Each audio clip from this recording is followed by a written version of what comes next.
A person without a positive reputation in the workplace, it's extremely hard to really be of value. People have to have that like, know, trust. People like to work with people who they like, know, and trust.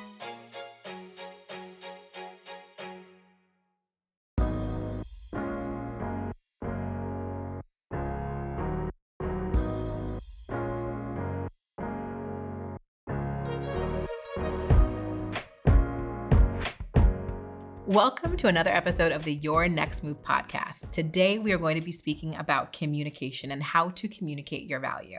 Again, you know, this is something that we talk about all the time here because it is so important to understand how to communicate your success and your value when you're thinking about positioning yourself for your next move. We all know communication is a part of our day-to-day life, no matter where we are or what we're doing. Lasswell Maxim defines communication as who says what to whom, in what channel, with what effect.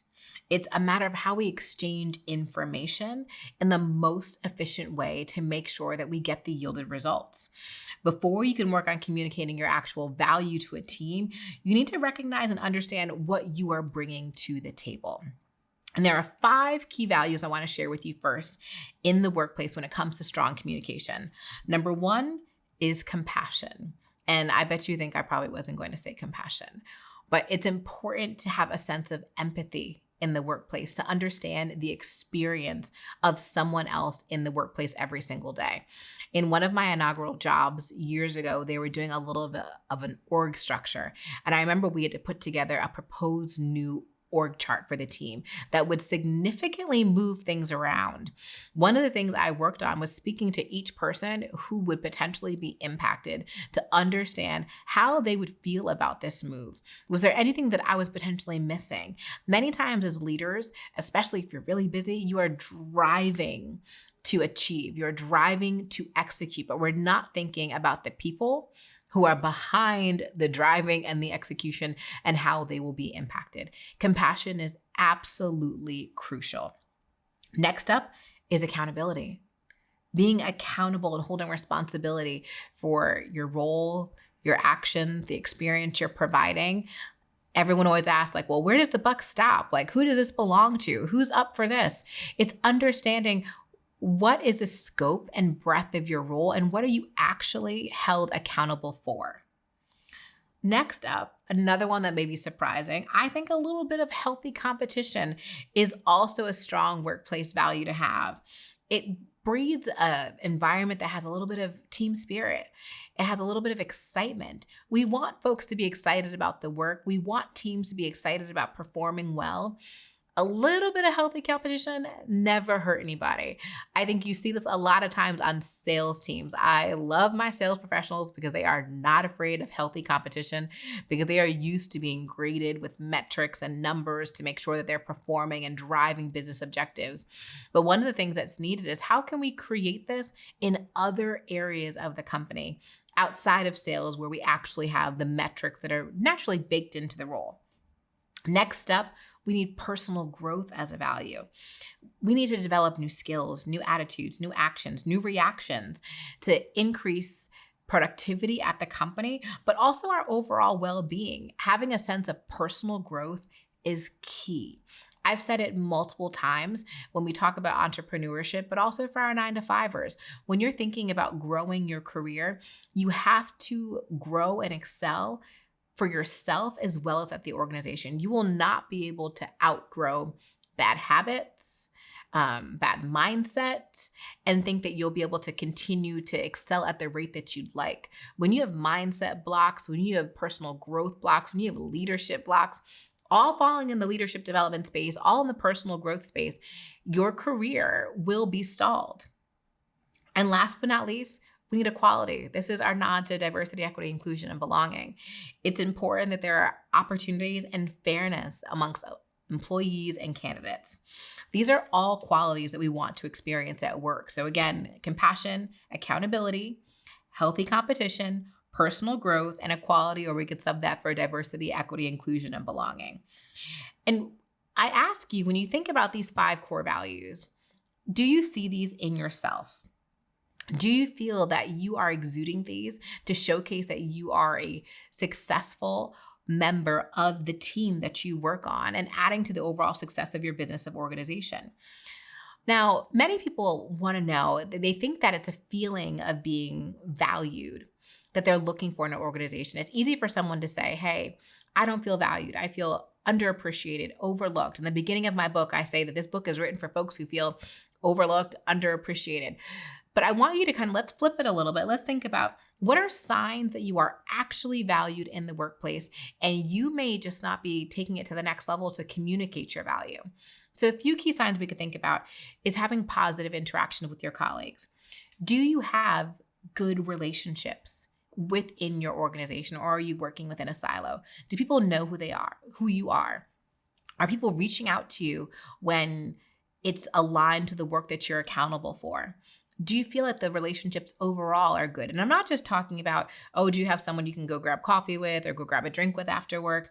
I'm talking about the day-to-day interactions. Is there a sense of camaraderie that is felt? And that can show that you're valued. Do you feel like your suggestions are appreciated? When you speak up in an organization, when you raise your hand in a meeting, when you showcase that, hey, this is something I want to work on, this is something I'm interested in, is there any feedback that happens there that is in support of what you'd like to do? Are people excited to value your support in a way where they're offering mentorship, offering new opportunities, or when a manager asks for help, they want to hear from you? Do others notice when you're taking initiative? This is really a key point, especially when we're talking about performance appraisals. Do you feel like someone sees the efforts that you're putting into the workplace every single day? And then if we get into feedback, which is also a huge place of when we're talking about performance appraisals, are you receiving constructive and or positive feedback about your work? And if you aren't, I challenge you to go really put together a career strategy meeting with your manager so you can get some feedback. But are you already proactively getting the feedback that you need? Are you being asked to get on those special projects? Are your team members excited for you? And of course, the other ways that you know that you're valued in the workplace are things like promotion and recognition. If you're being promoted for the work that you're doing, if you're getting an award for your contribution, we know innately that the work that you're doing is valued. I want you to really reflect on your day-to-day experiences and think about what are the interactions like that you're having. Are you seeing evidence that you are being valued? And if not, how can we do things to change this? And I have a few quick things that you can potentially do. So number one is work on your adaptability and flexibility. Especially in the world that we are in right now, we've been talking about a recession. Companies are still recovering from COVID-19. Adaptability is key. I tell people every single day when we're talking about the workforce, there are jobs today that were not here 5 years ago, 10 years ago. And if we're very honest, probably last year or the year before. The world is moving so fast. We're not going to get into the AI conversation because I'm not as well versed as I'd like to be in AI as yet. Maybe by the end of 2023, I will be. But we know that the workplace is changing and that requires flexibility. Are there areas for improvement that you can really work on? And this can be asking your manager. One of my favorite questions to ask is, what do you need to see from me in order to know that I'm ready for promotion? And then listen. And how can you create a plan of action to address those so that you can showcase more value?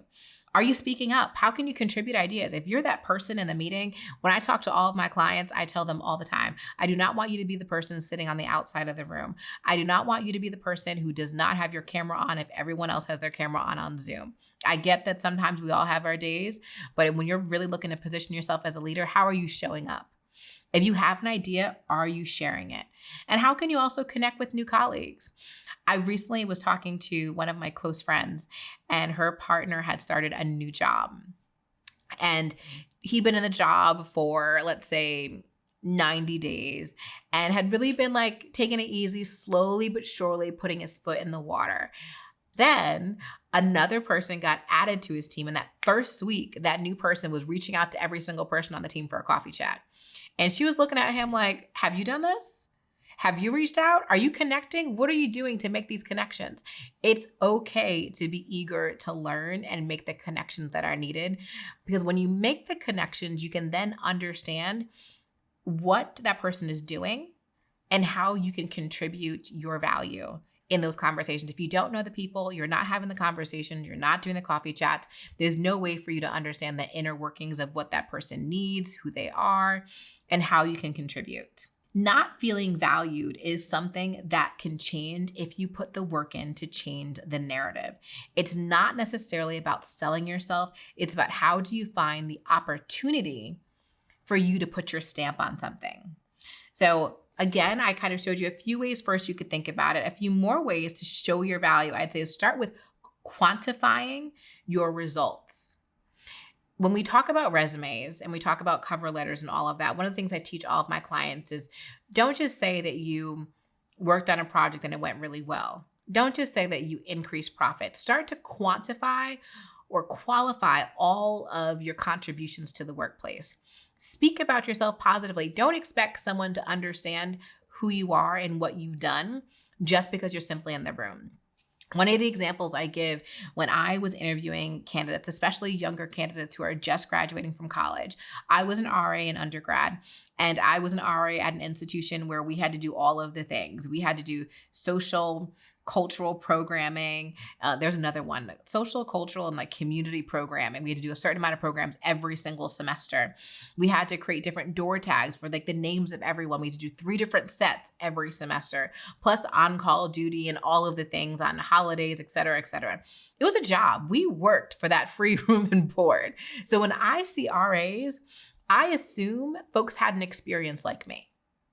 But I'm sure if you reach out to your friends and you talk to other folks who are RAs, some RAs literally were in their dorms just saying, don't drink, don't smoke, or what I like to call like the I don't hear it, I don't see it, I don't smell it, it's not happening. And they just got to relax and get their room and board, but didn't have to do all of the things that we worked on. You don't know what experience someone had.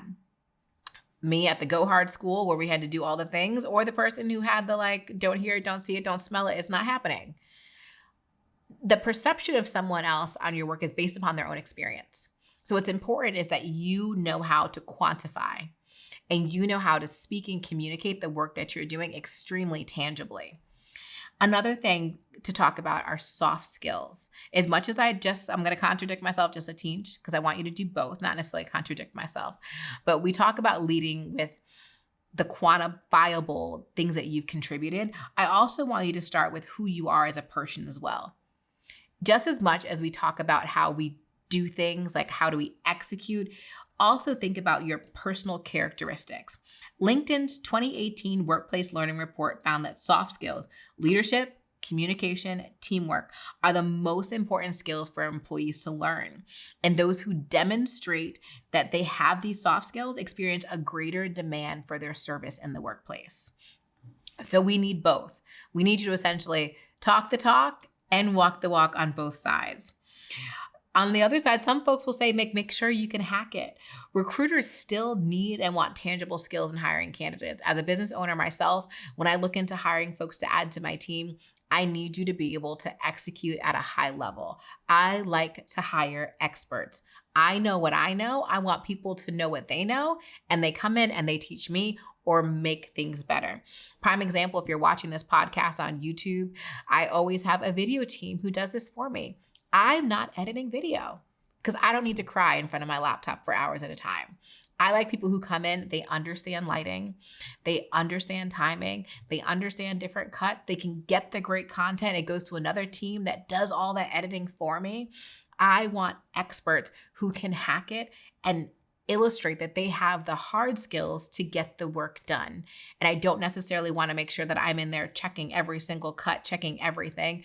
I want you to do your thing and do it well and flawlessly go into the night, and we collaborate like that. Next, I want you to think about standing out. I give this example probably almost every time I speak. And if you've ever seen The Voice, it's one of my favorite television shows. On The Voice, if you haven't watched it, it's one of those singing competition shows. There is an artist on one side and the 3 judges have their backs turned and they have to listen to see, do they want to turn their chair to see who's singing and invite them to join their team for competing on the show? They have to hear an X factor. They have to hear something unique that gets them excited in order to turn their chair. Otherwise, they're not going to. Sometimes you'll see someone literally hover over the button to turn their chair around, but they just don't hit it because something isn't there yet. I ask everyone who I work with, what is the X factor that you have that makes you stand out? Why does someone want you over someone else? We have to know that about ourselves when we're talking about communicating our value. We can't expect someone else to tell us. Sure, you could ask for some feedback. I love asking managers, well, why did you hire me for this role? What was the factor about my company that made you want to hire Manifest Yourself to do consulting work versus hire all the other companies that are out there? So you can ask to get some feedback. But once you know those things for yourself, how can you magnify that?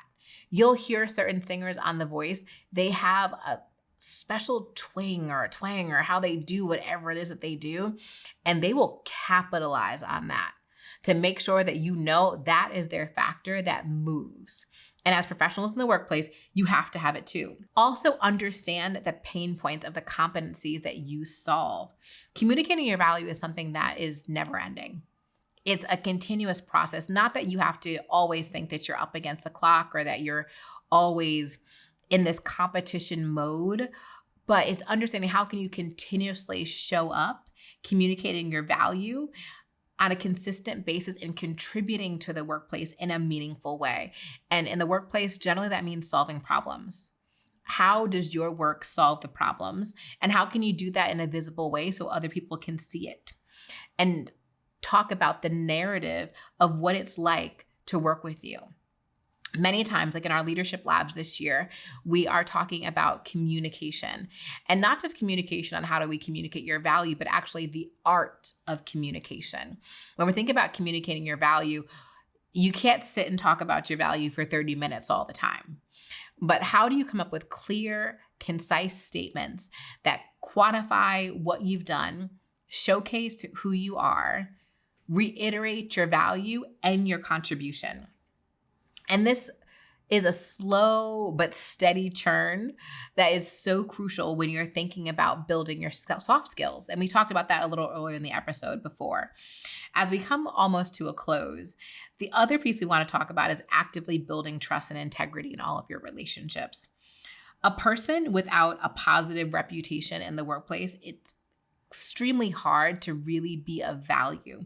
People have to have that like, know, trust. People like to work with people who they like, know, and trust. And when I say like, it doesn't mean that you're necessarily best friends with everyone. You can be known as a tough leader, and people like that you're tough because of the transformation that you provide. But building trust requires that you let people know you and you're transparent in your communications, and you clearly display a good set of values. Also, we want to talk a little bit about nonverbal communication. Later this season, we're also going to be talking about body language, which is key. Doing things to focus on how you are showing up, how you are perceived just from someone looking at you is really, really key. It's about managing the image that you're portraying. It all comes into this image of who you are. I think this is a time where a lot of professionals may ask me like, hey, are you talking about code switching? Do I have to change who I am? We never want to change who we are. We want you to lead as authentically as humanly possible. But what I'm asking is that you are really sitting back and understanding what is the contribution that you're bringing that you know to be true, and what is the perception of that contribution by all the stakeholders who you are around. Those two things have to be congruent. You can think that you are the best professional, the highest valued, biggest contributor in the entire world, but if your manager, if your team, if your colleagues are like, yeah, no, that's not the experience that I'm having, then something may need to change. There's always going to be outliers. I have a chapter in my book called How to Know When It's Time to Go. And if you have some really tough stakeholders where you know it's not budging, maybe you're not in the right environment. However, understanding your perception and making sure that's congruent with who you are and where you want to go is really, really key. I don't want you to listen to this podcast and think about, I listed a bunch of things on here. I don't want you to listen to it and get overwhelmed and say, these are all the things I need to change about myself. But I want you to just think about, what are the 3 to 5 small things that you can hone in on to make sure that you are communicating your value and show up as confident as possible each and every day. And I promise you, over time, your peers, your manager, your stakeholders, your sponsors will begin to notice.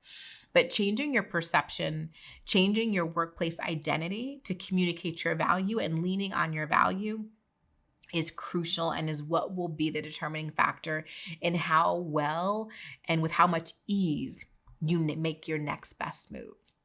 So with that, thank you again for listening and have a fabulous day. May your next move be your very best move.